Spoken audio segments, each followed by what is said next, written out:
Chapter 8. Bill had been shocked at the twins' tale of Ron's behavior. Percy's non-intervention was also a source of puzzlement for the eldest Weasley son.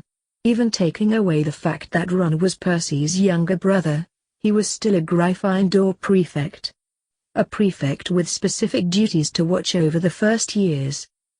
That Fred and George had even begun the process of becoming friends with Harry made Ron's actions all the harder to explain, never mind defend. Bill also thought that a public apology to the young girl Ron hit with that curse was not only a fair thing to ask, it was the least he could do. He actually thought an apology should have been offered immediately, without Ron needing to be forced into it. One thing his youngest brother did mention that generated a specific cause for Bill's concern was his letter home to their mother. Knowing her as he did, Bill would not be surprised if this resulted in a howler heading in Harry Crow's direction. He would need to visit the burrow after class to head off the disaster that could quickly descend into. Their mother in a temper wasn't known as someone who would choose their words carefully, rather just loudly yelling the first thing that entered her head.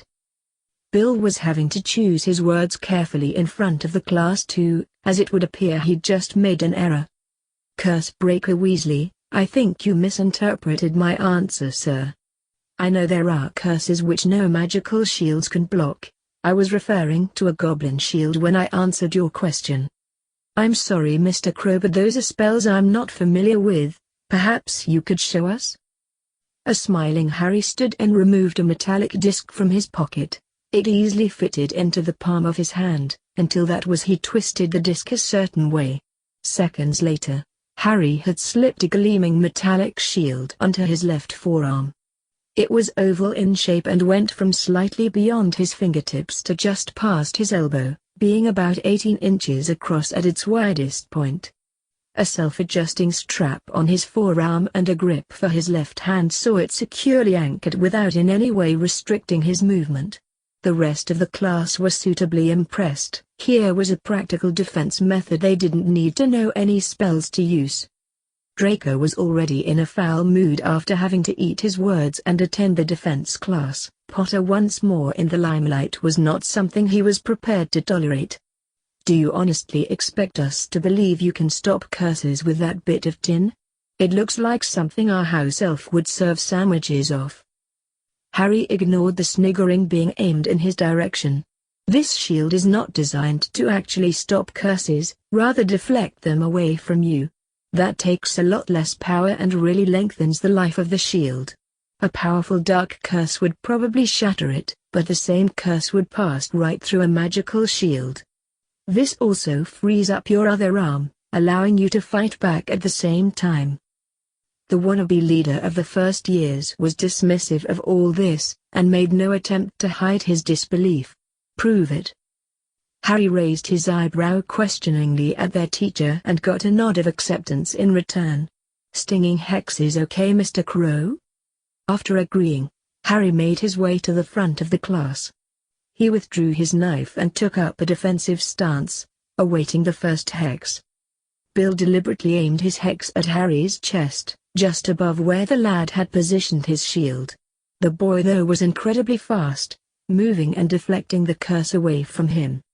The high-pitched yell alerted the teacher that the stinging hex had actually hit someone else in the class. Draco now wore a rather pained expression and was currently rubbing his shoulder. Harry glared at him. Was that enough proof, Malfoy, or do we need to go again? Draco knew he couldn't back down. This had now become a challenge. Nothing but a fluke. He aimed right at the shield. Bill had fired 3 hexes at Harry in quick succession, all at different body parts. Harry had deflected the first one at Malfoy again, dodged the second, but the third one connected with his thigh. Harry though didn't cry out, merely bowed in acknowledgement to his teacher's skill. I think Mr. Crow ably demonstrated the effectiveness of a physical shield, and some of its restrictions. Bill was sure the lad could have dealt with all 3 hexes he'd fired.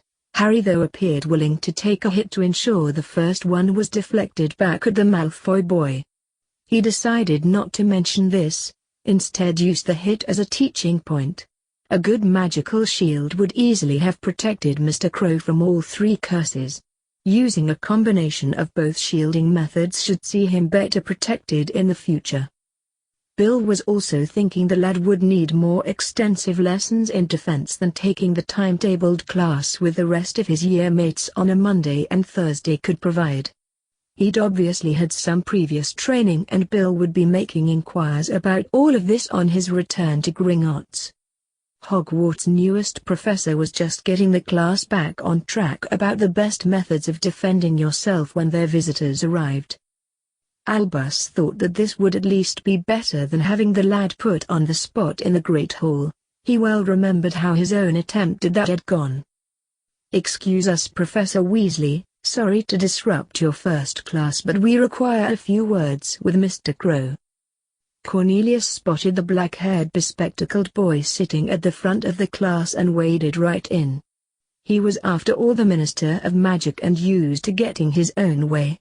"Harry, my boy, you have no idea how distressed I was to discover just how you'd been raised. I'm here today to put a stop to this goblin nonsense, and also see you being cared for by a proper wizarding family. I'm sure we can soon clear up this momentous misunderstanding." The giggling had turned to full-blown laughter at his last comment, causing a puzzled look to replace the minister's confident expression.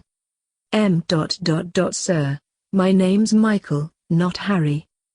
This saw the volume of laughter increase, as did the minister's confusion. "Well, if you're not Harry, who is?" Harry stood to face this fool in the green bowler hat. "My name is Harry, though probably not the Harry you're looking for. You see, I have no need of a new family and I'm certainly not your boy." Lucius was always amazed that, no matter how stupid he thought Fudge was, the man still retained the ability to prove he was even stupider than Lucius believed. Appearances though had to be maintained. "Do not speak to the Minister of Magic in that tone, boy, show some respect for your betters." "My betters would know it is extremely ill-mannered to address someone without introducing yourself first, something I noticed you didn't bother with either. I would also like to point out that divination isn't an optional subject until third year. How was I supposed to know this was the Minister of Magic? If that ridiculous green hat is some sort of badge of office, then you really need to rethink that image. A sword is way cooler. I am Harry Crow, son of Barchoke, Gringotts' senior accounts manager." Hermione was of course sitting in her usual seat, right beside Harry.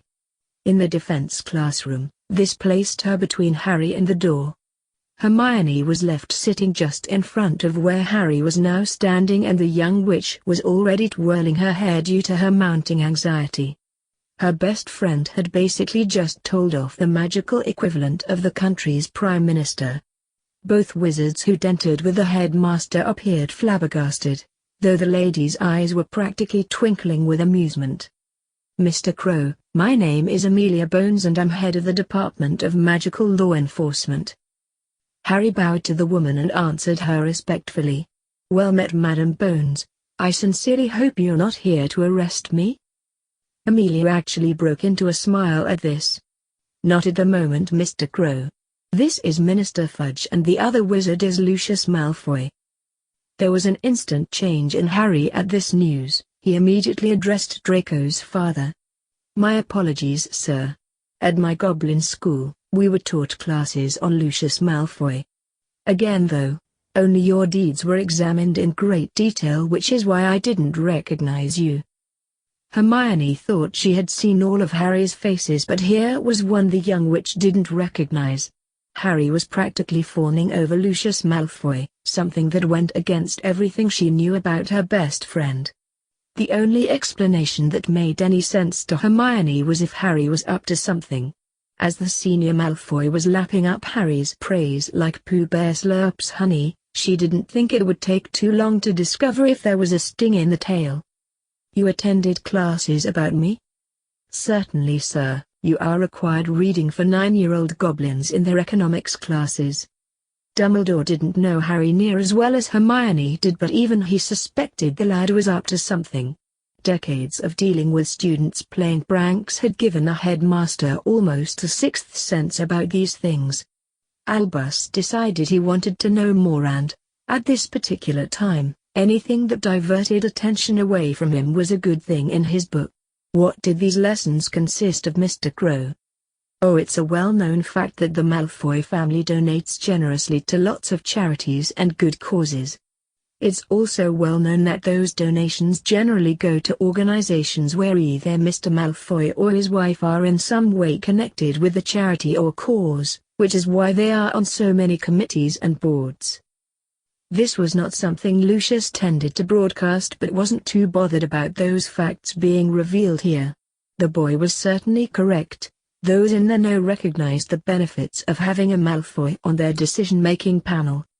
Harry, though, wasn't finished. In fact, he was just getting started. This is where the real genius of this economic scheme begins. You see, either Mr. Malfoy or his wife then insist their charitable donation is handled by a specific consultancy firm, Scorpius Enterprises. A responsible thing to do, you might say, until you discover just who owns and runs Scorpius Enterprises, Lucius and Narcissa Malfoy. Lucius' voice had dropped to a dangerous whisper now. How did you know that, boy? Harry, though, was unperturbed. Hermione now recognized this face. It was a face that told Hermione her best friend considered Lucius Malfoy an enemy. It was also a face she hoped was never directed at her. Now scooping a good portion of that charitable donation back into your own vault could be forgiven, if that was all the Malfoys were up to. Fraudulently refilling their vaults is not even the tip of the iceberg. They also recommend the people to carry out whatever work gets done or to provide materials needed with what's left of their donation. That these recommendations just happen to be the Malfoys' friends would suggest to me there are switchbacks involved too. A switchback is when money is paid illegally to win a contract to do work. This usually sees a contract awarded to a firm who are never the most economical option, and rarely the best at what they do.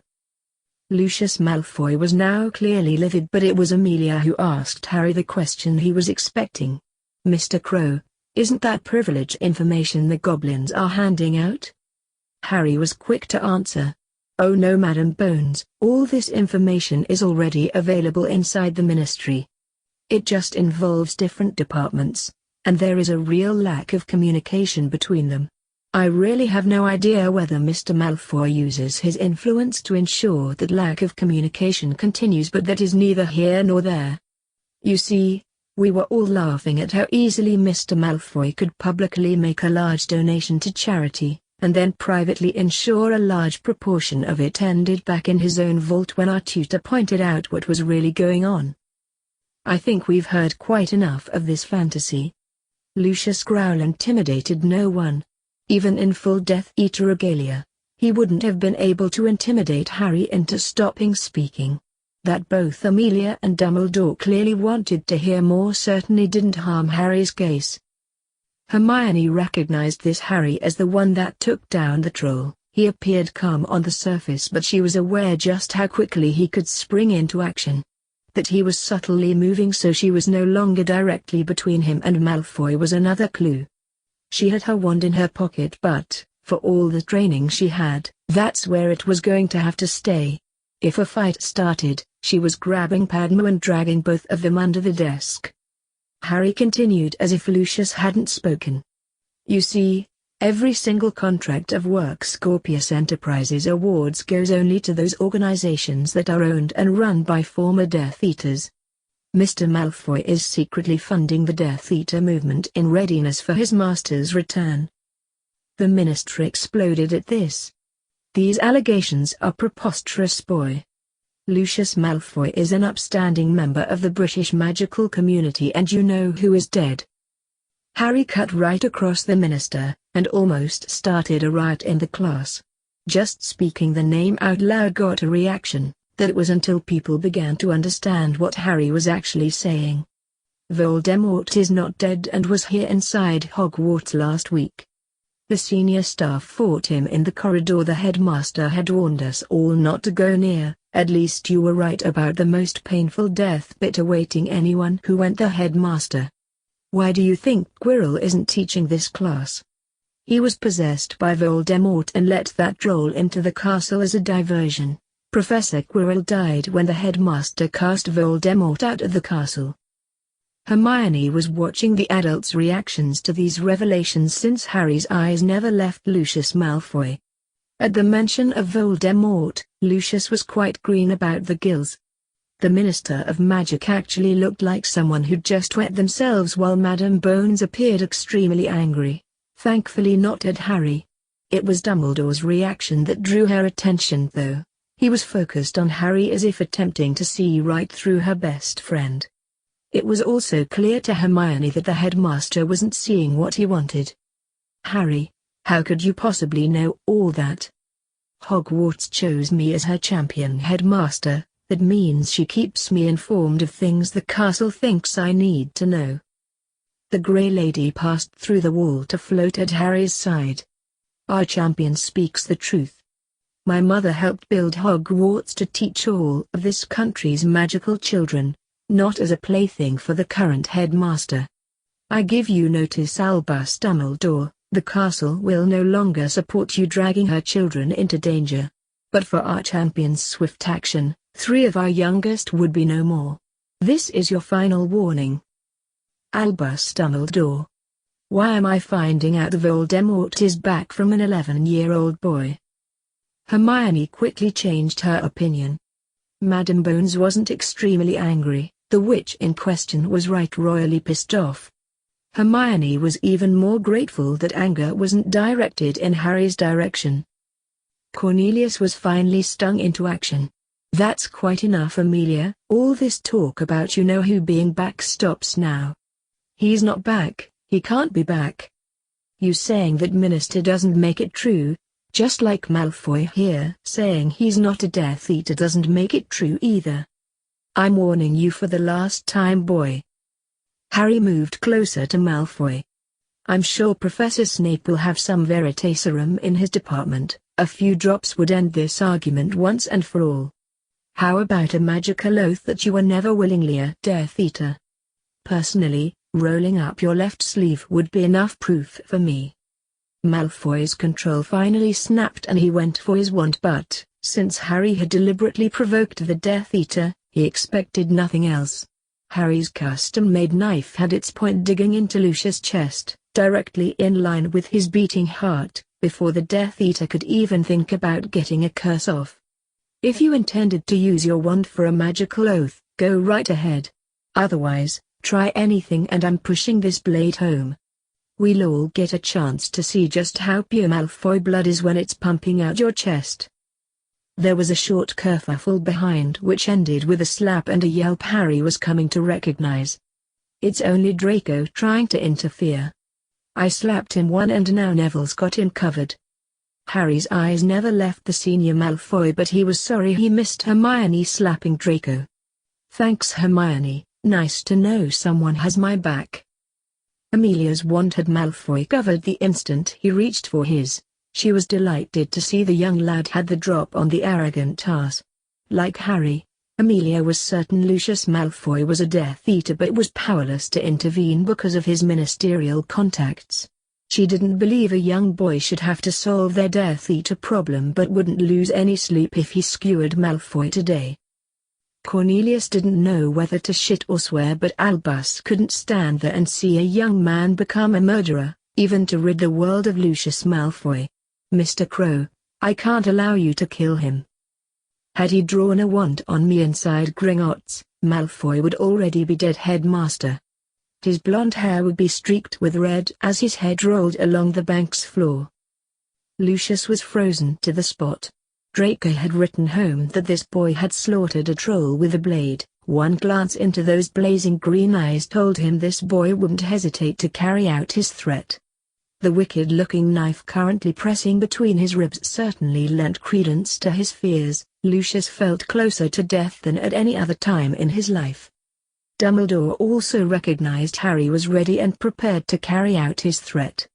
That may be so, but we're not in Gringotts at the moment. Very true, sir, so please answer me this. What is the punishment for an adult drawing a wand on a student inside Hogwarts? Considering we have the Minister of Magic, Chief Mugwump and head of the DMLE as witnesses, I don't think even Malfoy here could get away with his eye was under the Imperious curse lie again. Albus felt every pair of eyes, except Harry's, on him and hated saying what he had to. I'm sorry, Mr. Crow, the best I can do is have him escorted out of Hogwarts. Hogwarts shall ensure he never sets foot in the castle again, young champion. Thank you, Helena. Do you have any other options for me, Madam Bones? Amelia also hated having to give her answer but would never shirk her duty. I'm sorry, Mr. Crow, technically Malfoy has committed no crime, yet. So the Ministry has left me with the same option his master came up with, letting his curse bounce of me and kill the piece of shit. Now, Minister, perhaps you will understand why I have no intention of ending this goblin nonsense. Tell me, sir, was Malfoy here one of these proper wizarding families you were so desperate to have me raised by? Cornelius appeared to recover some of his bluster after being addressed by the boy who lived. Put that weapon down at once, boy, the only one breaking the law here is you. Harry then heard a welcome voice behind him. I've got your back, Harry. Malfoy moves a muscle and I'll take his head off. This seemed to make up Harry's mind. Thank you, Cursebreaker Weasley. Nice to know there's one adult in this room I can rely on to protect me. Harry's knife flashed as Lucius let out a yell. He was cut from his left shoulder to wrist. The cut wasn't deep. Having the sleeve of his robes sliced open was probably more painful to Lucius. You should get Madame Pomfrey to look at that. She won't be able to do anything about your dark mark though, otherwise Snape would have had his removed years ago. Even with the blood leaking out the wound Harry had just caused, and Lucius dropping his wand to cover the dark mark with his right hand, couldn't totally disguise that disgusting tattoo. Everyone in the room clearly saw it. As they were mesmerized with Malfoy's left forearm, Harry had sheathed his knife and now had Godric's sword in his hand. Goblins value honor and justice above all, no amount of gold can make up for losing either one. The man whose sword this once was epitomized both of those traits, which is why the goblins forged him this magnificent blade. These are values the wizarding community appears to have forgotten. Harry turned his attention back to Malfoy. When your master comes back, tell him I'll be waiting to finish the job. This time that coward and all his followers will be dealt with. Anyone else, apart from Albus Dumbledore, saying something like that would either be laughed at, or rushed to a specialized ward in St. Mungo's. Harry standing there wielding his magical blade appeared to radiate an inner power, a power everyone in that classroom could see and even feel. Suddenly the castle naming him as her champion made perfect sense. The Hogwarts champion then addressed the Minister of Magic. My father has already confirmed to Dumbledore that the decision on whether my future lies as a goblin or a wizard is mine, and mine alone to make. I'll tell you something for free, Minister. From where I'm standing at the moment, that's not a hard decision for me to make. The Ministry has no legal or moral grounds to remove me from my father, the person who raised an abandoned toddler when every adult in this room failed me. If you attempt to destroy my life, I will respond as any goblin would, by fighting back with everything that I have. Fudge was about to start shouting when Harry silenced him by the simple act of pointing his sword in the minister's direction. Tell me this, Minister. Should the fabled boy who lived leave Hogwarts and return to Gringotts, citing Minister Fudge's interference as my main reason for rejecting Wizarding Society to live the rest of his life as a goblin, what would be the public's reaction? Cornelius Fudge now had a complexion that exactly matched his lime green bowler hat. Thanks to this blonde bastard and his masked buddies, my father is all the family I have left in the world. He's fought 2 duels to the death against goblins who believed a wizard had no place in Goblin Society. Please don't doubt for a second I wouldn't do the same for my father. I am my father's son, Minister, and proud to be so. Harry returned his sword to its scabbard while bowing to Bill. Cursebreaker Weasley, I thank you for your support and please don't think I counted you as one of those adults who failed an orphaned toddler. Bill returned the bow without taking his eyes or wand off Malfoy. Harry, I think I was 10 at the time, so no harm done. Please know though that this time around I'm old enough and would be honored to stand by your side. Weasleys always stand on the side the light, so you can count on my wand in the fight against Voldemort. Harry then bowed to Amelia. Madame, a pleasure meeting you.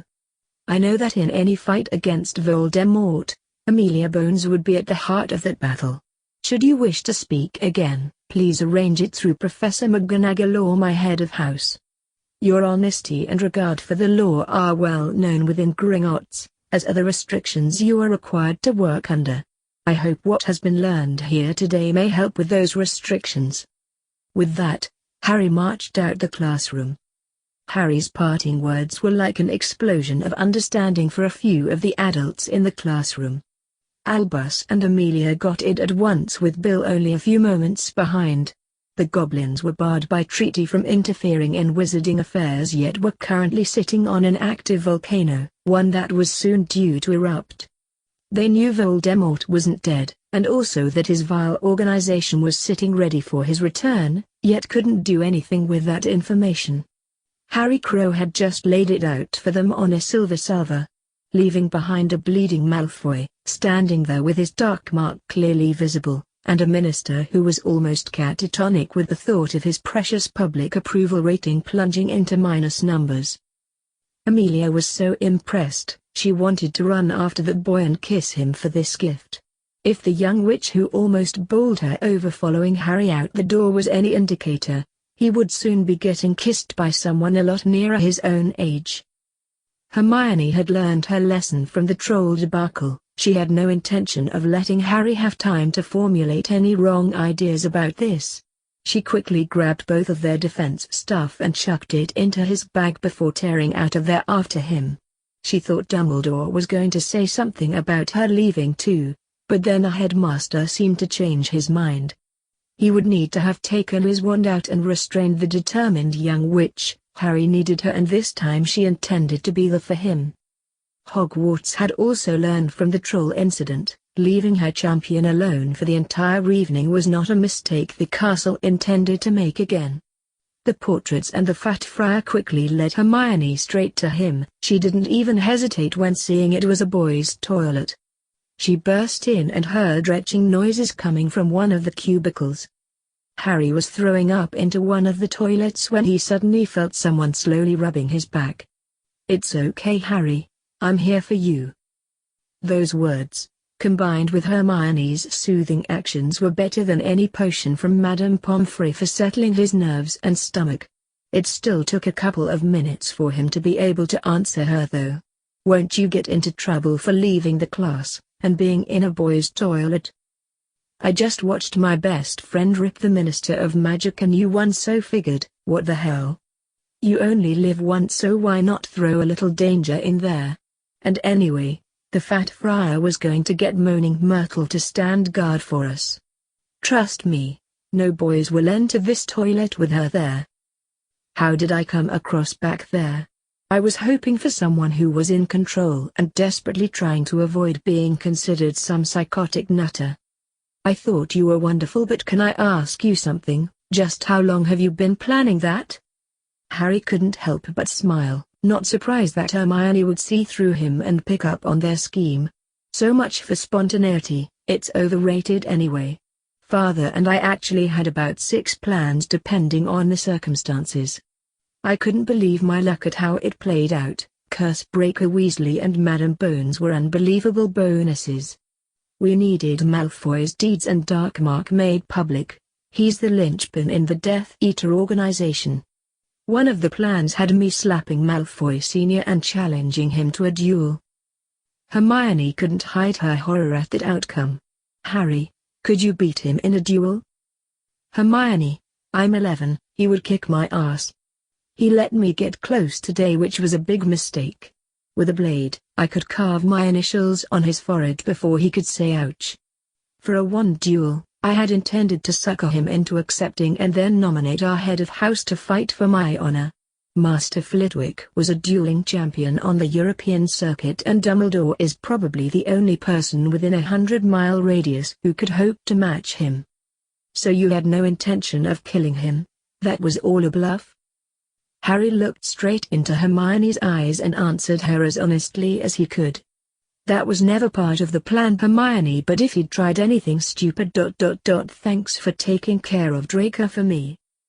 Hermione understood what Harry was saying and accepted it. She'd seen the same thing with the troll. He'd done everything he could to avoid killing the creature, but when that didn't work, Harry thankfully hadn't hesitated. As to Draco, I don't know what came over me. I just saw him rushing at your back and reacted. He doesn't respond too well to getting walloped in the face. Neville then sat on him and promised more of the same if he didn't behave. Bill ignored the ghost's flirting and headed straight into the toilet indicated by the portraits. Declaring himself for Harry meant the castle was willing to help Bill aid its champion. The sight that greeted Bill warmed the eldest Weasley's heart. The curse breaker was slowly getting used to the reaction of adrenaline leaving your system after being in a life-threatening situation, an occupational hazard in his job. The first few times though his actions had mirrored Harry's. He'd never had someone rubbing his back and offering comfort while he threw up. Gringotts curse breakers didn't go in for much of that touchy-feely stuff. He conjured a glass and then filled it with water. Here Harry, drink this. As Harry was drinking, Hermione asked the question they both wanted the answer to. Sir, what happened after we left? Oh, Malfoy demanded I lower my wand or he would see me sacked from Hogwarts. When I explained that I worked for Gringotts, and was only in Hogwarts as a tutor for you since Voldemort killed Quirrell, well you can imagine the uproar that caused. I did advise him to complain to my superiors at the bank. He would probably get me a raise. This got a giggle from Hermione and even Harry smiled. Dumbledore then took the minister up to his office for a pick-me-up. I don't think he was talking about a lemon drop. You really kicked Fudge where it hurts. His public approval rating. I also think Dumbledore was desperate to get away from Amelia Bones before she could ask any more questions. She had her sights on someone else though. As soon as the minister left, Lucius was invited to accompany her to the ministry. Bill was smiling at the next bit. Apparently some new evidence has just been revealed that casts doubt on his claims not to be a Death Eater. She did promise to return. I got the impression she wanted to speak with you and then rip Dumbledore's head off.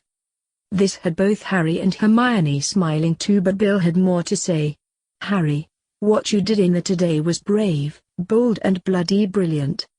I left Hogwarts and went straight to work for Gringotts, so I have more than a fair idea of what really went on in that classroom. I take it from Miss Granger's expression that she is aware of the situation too? My friends needed to know what they were getting into. I told them when we all had lunch with my father last week. The senior staff are also aware of the situation, though Dumbledore and Snape are not trusted by Gringotts. Bill was nodding, having already been made aware of some of that. What I was going to say was that your current defense lessons are fine for getting to know your classmates, but you need more. Hermione couldn't believe she actually interrupted a teacher, but this needed to be said. Sir, I sat there today and felt useless. I didn't like it. Harry warned us it might be dangerous to be around him and we all accepted that. What I'm trying to say here is, if there are any extra lessons on how to defend yourself, I so want to be included. I'll bet Padma and Neville will say the same. 4 is a small enough number to work with, so I have no problem with that. Should I take this suggestion to your father? This certainly got a smile from Harry. Yes, please. Could you also tell him what happened today? I know he's been really worried about it. Okay, providing you and your friends get down to dinner. What you did today was brilliant, but now you need to follow through. There's no point of making such an impression only to go and waste it by hiding out in a toilet. Your other 2 friends are waiting outside. Miss Patil won't enter a boys' toilet and Mr. Longbottom's not yet got the confidence to deal with Myrtle. Hermione helped Harry to his feet and then gave him the hug she couldn't because of his previous position. He needfully hugged her back before straightening out his clothes and offering Hermione his arm. Harry didn't know if he would be able to eat anything but respected the advice he'd been given. It was time to go down to dinner. I'm glad you enjoyed that video/gameplay. Just remember to hit that like button, subscribe to the channel, and leave a comment down below. Until next time, goodbye!